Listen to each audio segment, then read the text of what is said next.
mystery, we've got a case that'll have you questioning everything. Yeah, this one's going to be a wild one. Oh, absolutely. Back in February 2020, in Jones County, Georgia, a woman named Amanda Perault was found dead and It's initially... initially ruled a suicide. Suicide, right. But But there's a lot more to it. there are so many unanswered questions and suspicious circumstances surrounding her death, so So many. we're going to get into it. Yeah, let's dive in. We're basing our deep dive today on this really detailed article from Investor titled Unveiling the Mystery, the Tragic Case of Amanda Perault. Great article. Really lays it all out. Yeah, it does. It really does. Yeah. So let's unpack the key details of this case and see what we can make of it. I'm ready. Okay. So one of the things that really struck me right off the bat was that even the Sheriff Sills, The lead investigator. yeah, he expressed doubts about the suicide ruling right from the start. This is the very beginning. And the article actually quotes him saying, "In all my years, I've never heard anyone describe a suicide as an execution." Chillin', Rick. Okay, hold on. Execution. That word sends chills down my spine for sure. Yeah.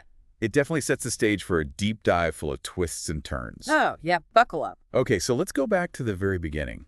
What do we know about the 911 call and the initial scene? So the 911 call was made by Amanda's husband, Seth Perault, And he was... a local police officer. So Seth, a police officer, calls 911. He reports finding Amanda dead from a gunshot wound. A gunshot wound. Yeah, but here's where things get interesting. When officers arrived at the scene, the positioning of Amanda's body immediately raised red flags. What didn't seem right? Well, according to the article, Amanda was found lying flat on her back with her arms tucked neatly at her sides. It's a detail that doesn't really align with the typical presentation of a self-inflicted gunshot wound. You're right. It seems oddly staged, almost too perfect. Exactly. Now we know that Amanda and Seth's relationship wasn't exactly picture perfect. The article mentions a history of domestic violence. What can you tell us about that? Unfortunately, there's a lot to unpack there.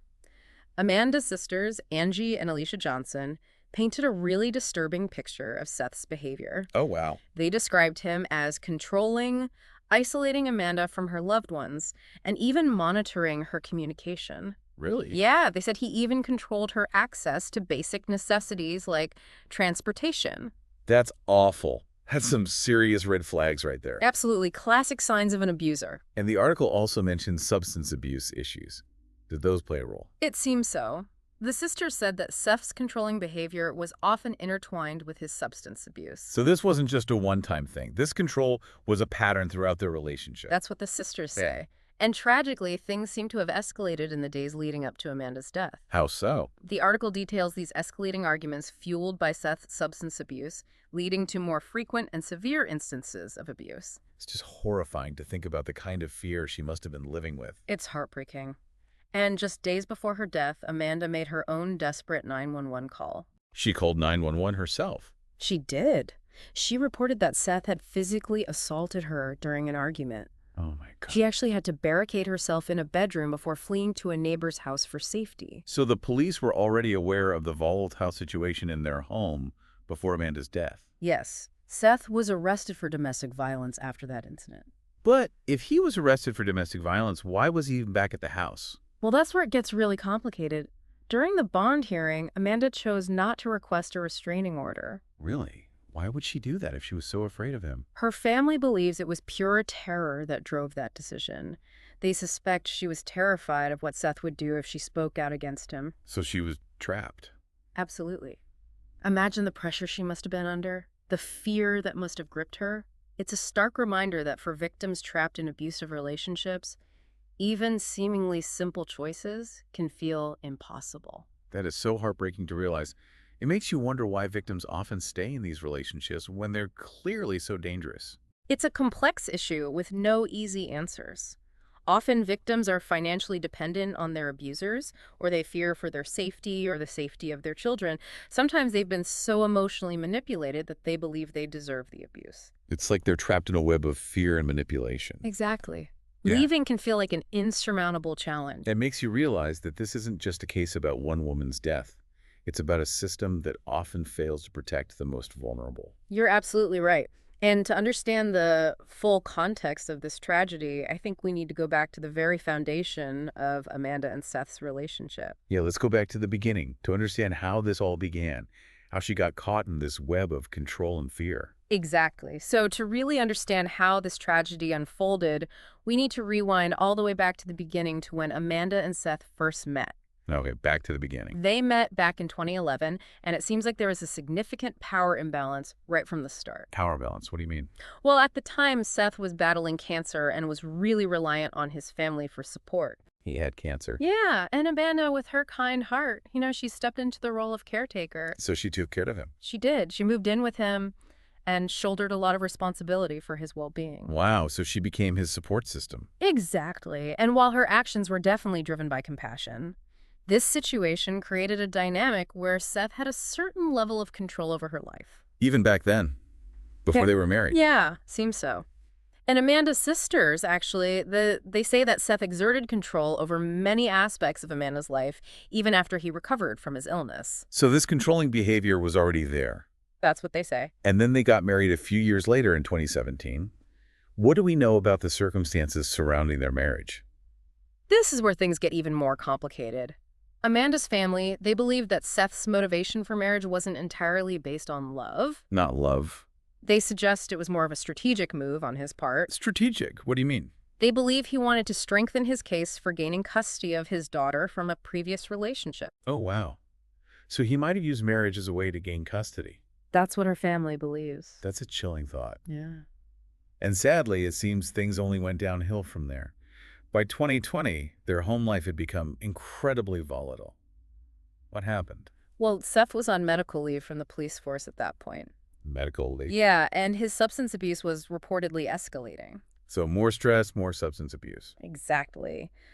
The article hints at a really stressful environment, and Amanda's sisters were becoming increasingly concerned for her safety. Rightfully so. They urged her to leave, but as we know, she didn't. It's just heartbreaking to think that fear may have kept her in that situation.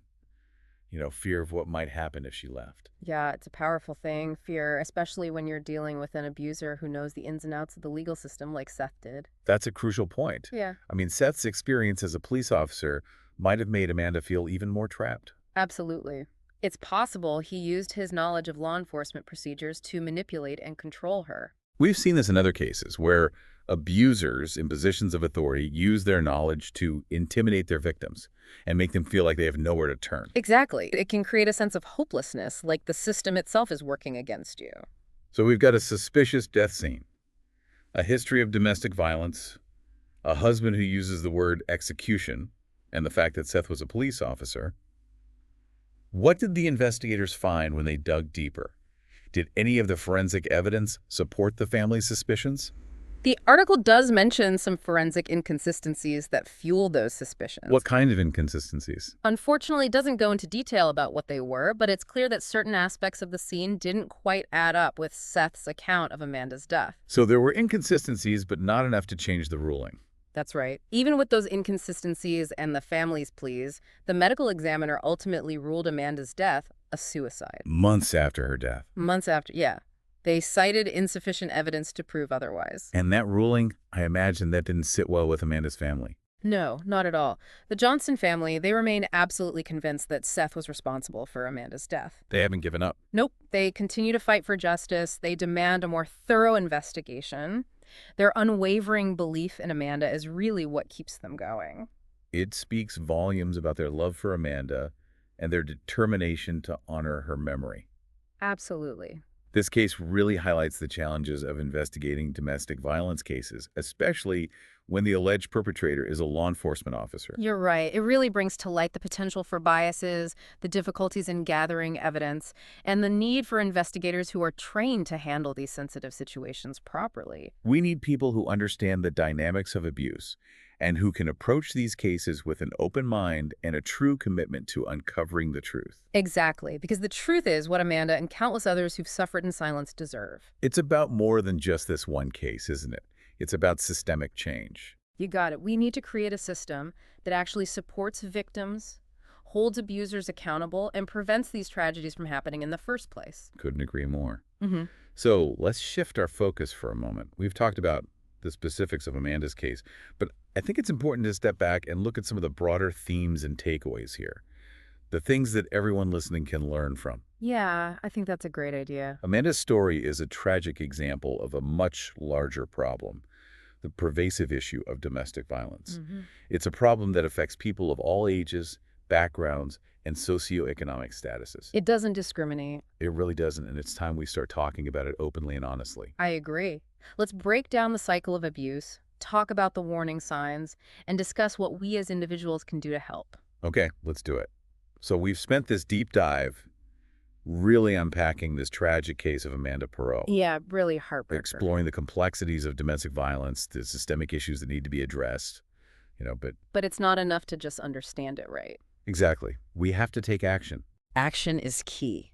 So what can our listeners do to actually make a tangible difference in this fight against domestic violence? That's the big question. Yeah, where do we even begin? Well, one of the most impactful things you can do is support those organizations that are working directly with victims and advocating for change. You mean like domestic violence shelters, Yeah. hotlines, Uh-huh. legal aid societies, Yes. advocacy groups that are pushing for policy changes? All of the above. Okay, so all those organizations. They're on the front lines providing these vital services like shelter, counseling, legal aid, advocacy, and they rely heavily on public support to keep going.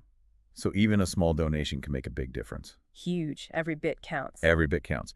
And for those of us who maybe aren't in a position to donate financially, are there other ways to get involved?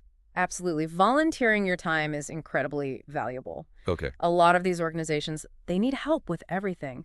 Answering hotlines, organizing events, providing administrative support. Right, and it's not just about direct service either. Even spreading awareness within our own communities can have a ripple effect. 100%. You can talk to your friends and family about these issues, Start those conversations. share resources, challenge those harmful stereotypes, and even advocate for policy changes, at the local, state, or even national level.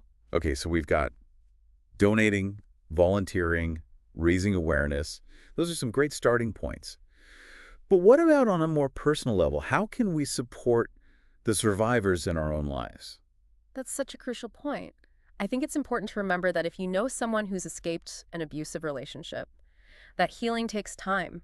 It's no set timeline, and everyone's journey is unique. Everyone's different. So patience and understanding are really key. Yeah, just creating that safe space for them. Exactly, a safe space to heal at their own pace without judgment or pressure. And listening to them, validating their feelings, respecting their choices. Even if you don't fully understand those choices. Right, because everyone's experience is different. And remember, the effects of abuse, they can be long-lasting. Oh, they absolutely can be. Survivors might need ongoing support and resources to help them address the trauma, to rebuild their lives, Yeah.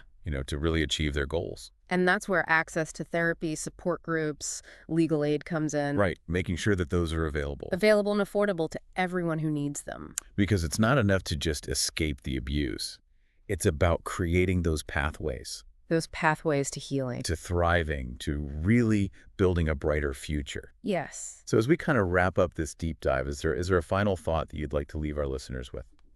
Throughout this whole episode, we've been talking about the importance of recognizing those red flags, believing victims, and supporting those who are struggling.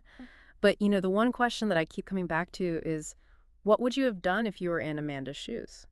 Whoa. That's a really powerful question. It really makes you think. It does. It forces you to kind of confront your own beliefs and biases and to think about how you would react in such a difficult situation. Because we don't know until we're there. We really don't. And I really hope it inspires listeners to not just learn from Amanda's story, But to really take action. but to reflect on their own role in creating a safer, more just world. It's a call to action for each and every one of us. Yeah. We can't just be bystanders. Nope. We all have a role to play You do. in ending domestic violence. And to Amanda's family and friends, we honor your strength and your resilience. Your love for Amanda really shines through, and your fight for justice inspires us all. It does. And to anyone out there who might be struggling with domestic violence, Please know, you're not alone. you are not alone. There are resources available, and there are people who care. You are worthy of love and respect and safety. We included links to some of those resources in our show notes. Please reach out if you need help. Thank you for joining us on this deep dive. It's been a heavy episode, It has been heavy. but I hope it's left you with a sense of purpose and a renewed commitment to making a difference. Keep asking those tough questions, keep advocating for change, and keep believing in the power of human connection to create a world free from violence and abuse. This is The Deep Dive. Signing off.